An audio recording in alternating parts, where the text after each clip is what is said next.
Good morning, ladies and gentlemen. I'm Technical Sergeant Stefan Irizarry. On behalf of our distinguished guests and installation leadership, welcome to our Joint Base renaming ceremony and sign unveiling. Thank you for sharing this special occasion here with us. It is my pleasure to introduce the Commander, 628th Air Base Wing and Joint Base Charleston, Colonel Mike Shirley, for opening remarks.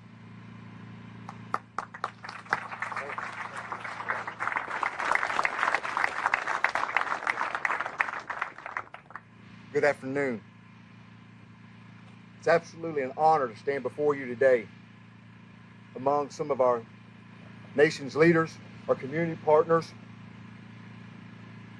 and the outstanding joint team that makes up this installation. I was privileged to work with Senator Graham when I was a Ledge Fellow, to include even planning his retirement. But beyond the uniform, Senator Graham has been a vital supporter to this base. His unwavering support to the installation's mission was not just words. His support was cemented into the foundation that makes this base. Across the flight line today, you'll see some of our works and the efforts that he put forward. Senator Graham championed a $26.4 million flight line support facility by replacing 2 aging facilities. He centralized assembly, maintenance, distribution, and the readiness package and avionics. This facility guarantees this installation will remain as a premier launch pad for our strategic C-17 mission. Senator Graham also understood taking care of the mission requires taking care of our airmen. We're driving for the goal line today to open our new $29.5 million fire station. By modernizing this fire station, we're going to optimize our emergency efforts, the response capabilities, and the protection of these men and women who live, work, and serve here every day.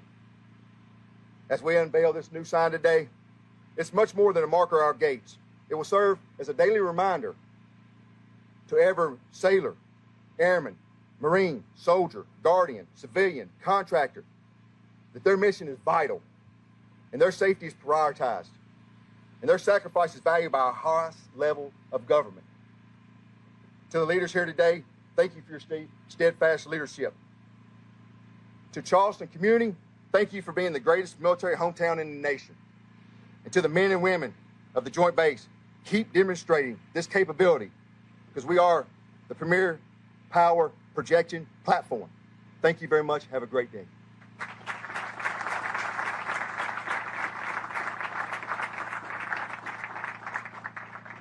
Thank you, Colonel Shirley.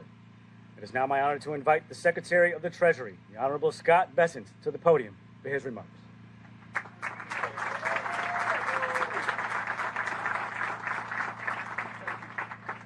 Well, it's good to be home, even if it's South Carolina in August. Secretary Hegseth, Senator Darlene Graham, Colonel Shirley, Governor McMaster, and the great men and women of our military. It is an honor to join you all in my home state as we pay tribute to one of its most devoted sons. The names we attach to our military installations reveal something about ourselves. They signal the type of service we honor, the kind of character we esteem, and perhaps above all, the sort of example we ask future generations to follow. Today, this base takes the name of a patriot who embodied each of those ideals in equal measure. Of course, Lindsey Graham believed that the first obligation of the federal government is to keep its people safe. Keep its people safe. He carried that conviction for more than 3 decades in uniform and in Washington. And to place his name upon a base dedicated to our defense is to join Lindsey's memory to the cause that animated his entire life. But beneath the force of Lindsey's convictions was a man of uncommon warmth and generosity of spirit. However far duty carried him, Lindsey never outgrew the people or the places that claimed him as our own. He was a distinctly American ascent from central South Carolina to the pinnacle of the United States Senate. Along the way, the arc of Lindsey's life stirred the pride of every South Carolinian, myself included. It reminded us that in America, The circumstances of one's upbringing are never binding, and that the highest places remain well within the reach of those born far from power and privilege. Few men have traveled greater distances without ever leaving home behind. And across both of his callings in his life, be it the Air Force, Congress, on a base in Afghanistan, or on the floor of the Senate, he devoted himself to the same great purpose of serving a cause greater than self. Joint Base Graham is the backbone of our Air Force's C-17 fleet, the workhorse of our air defense. Before joining the administration, I would sit on my side porch here, overlooking Charleston Harbor, watching the squadrons of C-17s returning from their missions across the globe. Nobody does it like our amazing South Carolina pilots.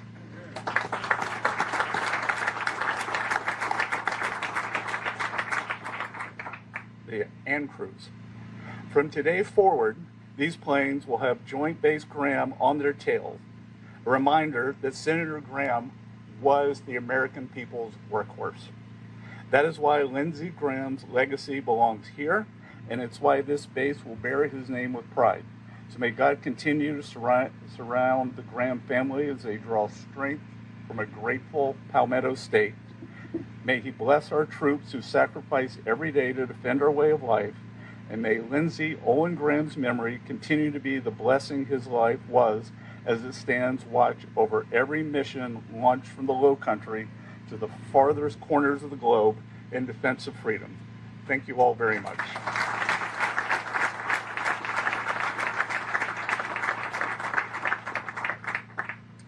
Thank you, Secretary Besant. It is now my honor to invite the governor of the great state of South Carolina, the Honorable Henry McMaster, to the podium for his remarks.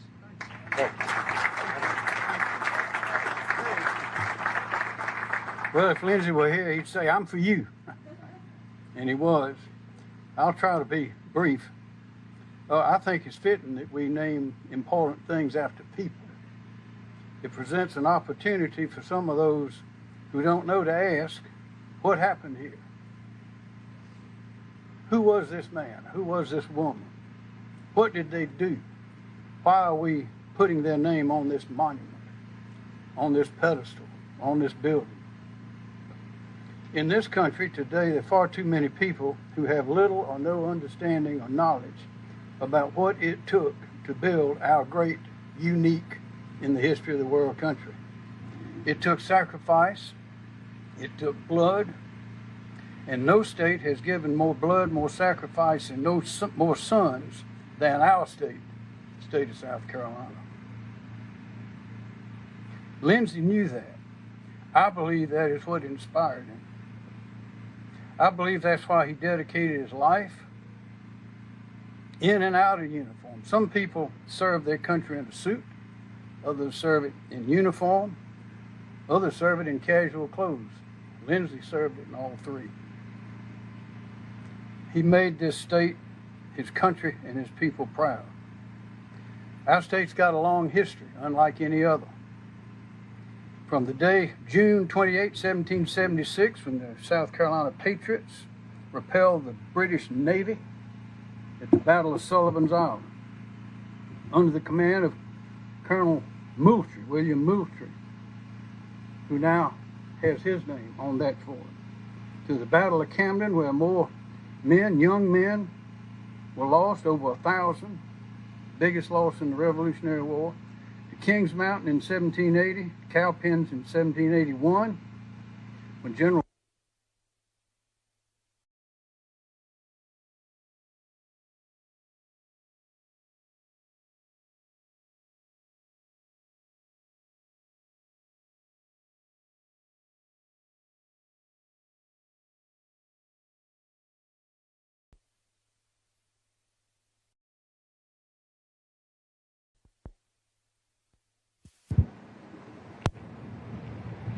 to the day, 130 British warships carrying 14,000 British troops, Hessians and others, out of Charleston Harbor. On December the 14th, 1782, South Carolina has given her all. And up to this present moment, when she's given us the life of Lindsey Graham. I don't know if Lindsey was ever in combat, but he was close to it, and he knew exactly what it entailed. He'd probably been around the world more than anybody else from our state lately. And clearly, he had the spirit and strength of all true warriors. He would not quit. And from time to time, he bared his fangs when necessary. Why did he do it? He did it for us. Senator Lindsey Graham, this poor boy from a little town in South Carolina, as he called himself, was one of the most consequential men of our times. He has given us a precious gift for all times, a powerful example of humility, patriotism, determination, and loyalty. It is most fitting that this most important place bear the name of Lindsey Graham. Thank you.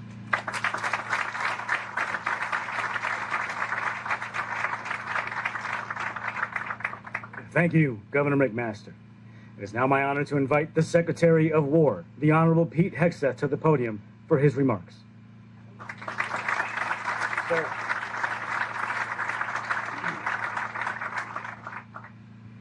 Well, Senator, Governor, Mr. Secretary, thank you for hitching a ride with us this morning. Son of South Carolina, all patriots that I've had a chance to work with our great Treasury Secretary, and he is a patriot of the highest order and loves our military. So it's an honor to have you here with us today. Senator Lindsey Graham dedicated his life to serving this state and serving the armed forces of the United States. He served this nation both in uniform and in both houses of Congress, as everyone here knows. But in both capacities, it was always the same mission. He knew the timeless truth that to ensure peace, we must be prepared for war. Protect your people, protect your state, protect your sovereignty, or you will lose it to someone else who is willing to take it from you. Lindsey spent his final years taking on a radical leftist ideology that had run rampant in the media, in academia, and even among a few members of Congress. The hard left declared war on our own military. This nation spent 45 years fighting communism in the Cold War, and that was 30 years ago. And now it seems that many people have forgotten the reality of what communism looks like. It starts off with promises and it ends in prisons. It promises heaven, but delivers hell. Senator Graham stood up against that radical woke ideology that killed our military recruiting. Under the previous administration, they couldn't even hit recruiting goals. Young patriots didn't want to serve under these woke so-called leaders. But instead of raising standards, they lowered goals. President Trump promised the American people, alongside Senator Graham, that he would rebuild the military. He promised he would make our forces stronger than ever, and that he would run those radicals out of the Pentagon. And that's exactly what he and we have done. In this new golden age of America, President Trump has had no stronger ally in Congress than Colonel Lindsey Graham. It falls to us to complete the work that Lindsey Graham began and advocated for decades. As we gather here today, the War Department is seeking a historic generational investment of $1.5 trillion for America's warriors. And Lindsey himself said to me in his office, "This is the best military budget I've seen since I've been in Congress," end quote. This department pays tribute to Lindsey Graham in the naming of this base. But there could be no greater tribute than Congress could give than to invest in our warriors for the full $1.5 trillion. More on that in a moment.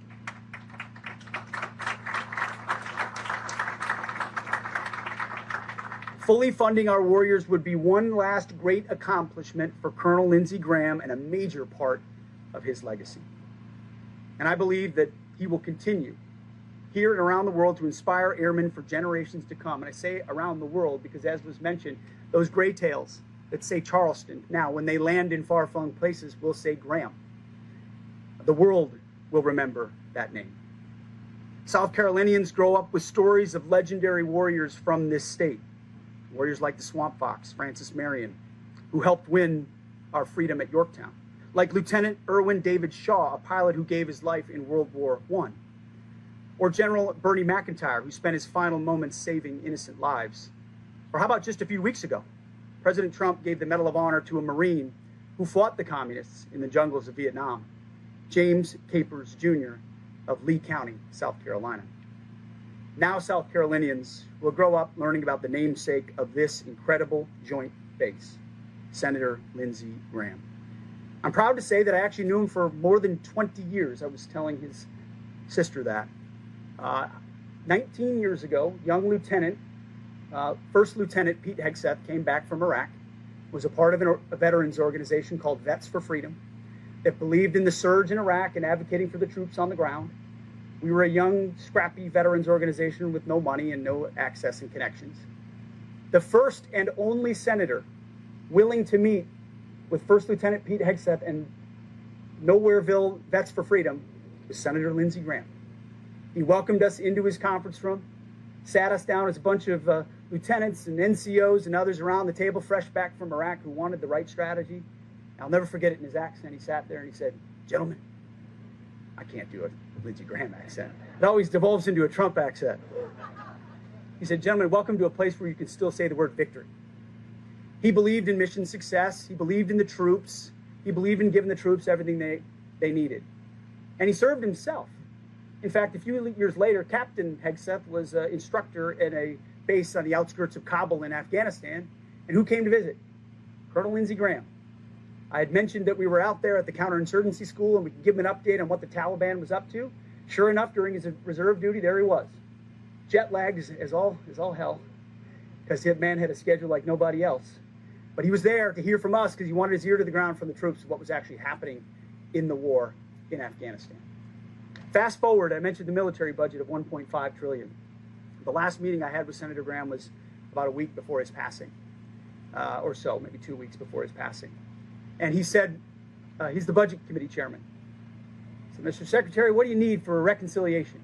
I said, "Well, in total, sir, we're going to need $350 billion for our military. That's what we believe gets us to $1.5 trillion. 115 in the base budget, 350 in reconciliation, and we'll be ready." He looked at me and said, "How's 355 sound to you?"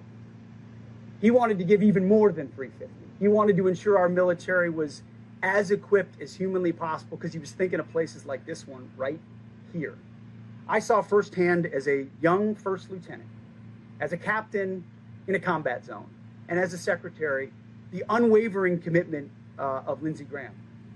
And he knew that if you're going to seek peace, you have to be prepared for war. You have to have a prepared military. He talked the talk, and he walked the walk. And now, 20 years later, thanks to his help in the Senate, this administration is breaking recruiting records. We're beating our goals. We're taking back the department from the wokesters, and we're making sure that Iran never has a nuclear weapon. Every president for a quarter century declared that they would not let Iran get a nuclear weapon, but they never did anything about it until President Donald J. Trump, and Lindsey Graham was right there for him in the Senate. And so now it falls to us to continue Senator Graham's work of building up our military, the hard work of defending this nation. And I know with full confidence that is exactly what we will do. Well done, Colonel Graham. We have the watch from here. So my fellow Americans, it is my honor to say welcome to Joint Base Lindsey Graham. May God bless the United States of America. Thank you.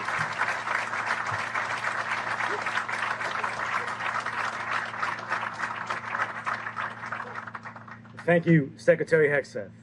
It is now my honor to invite the Senator of the great state of South Carolina, the Honorable Darlene Graham, to the podium for her remarks.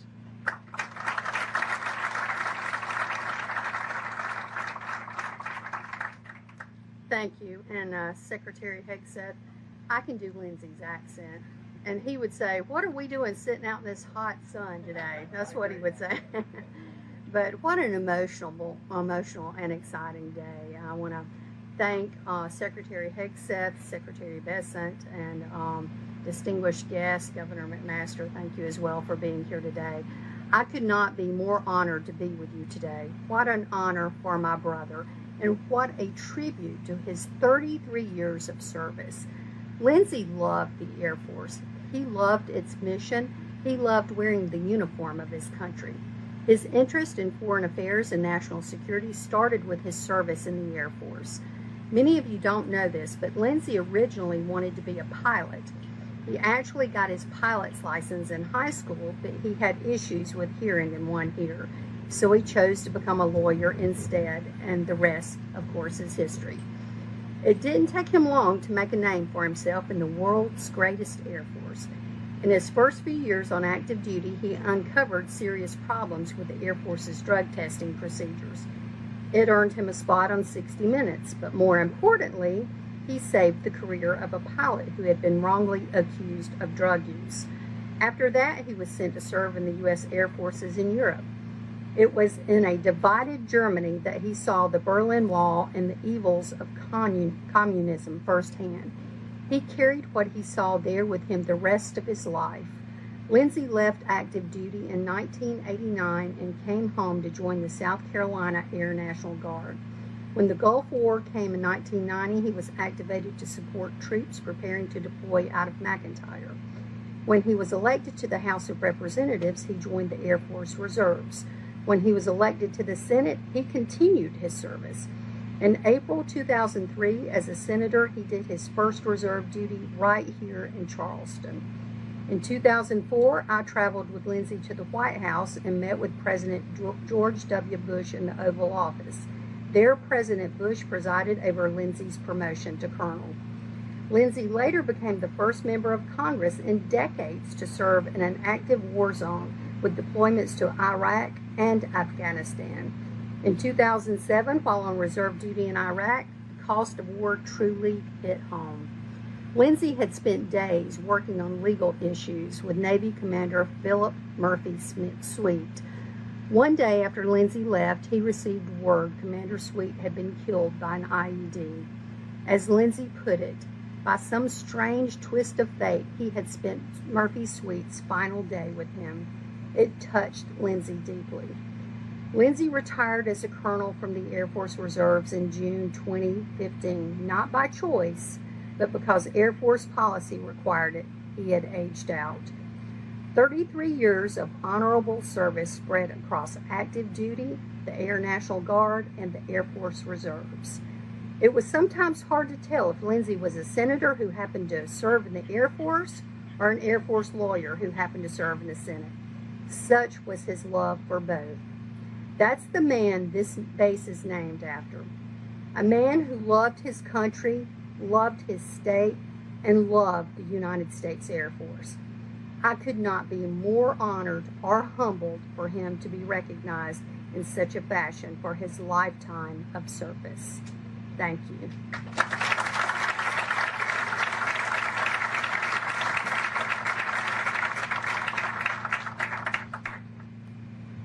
Thank you, Senator Graham. It's now my honor to invite our distinguished speakers and installation leadership to the installation sign for the unveiling.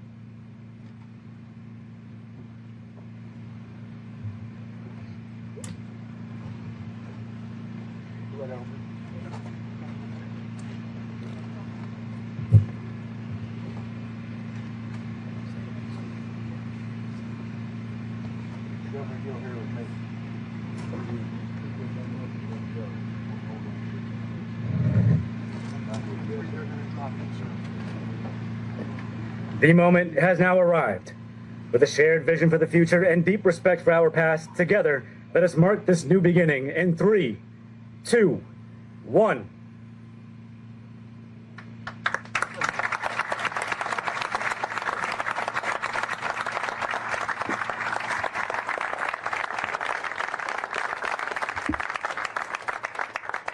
Ladies and gentlemen, this concludes our ceremony. Thank you for joining us and celebrating this historic moment, and have a wonderful day.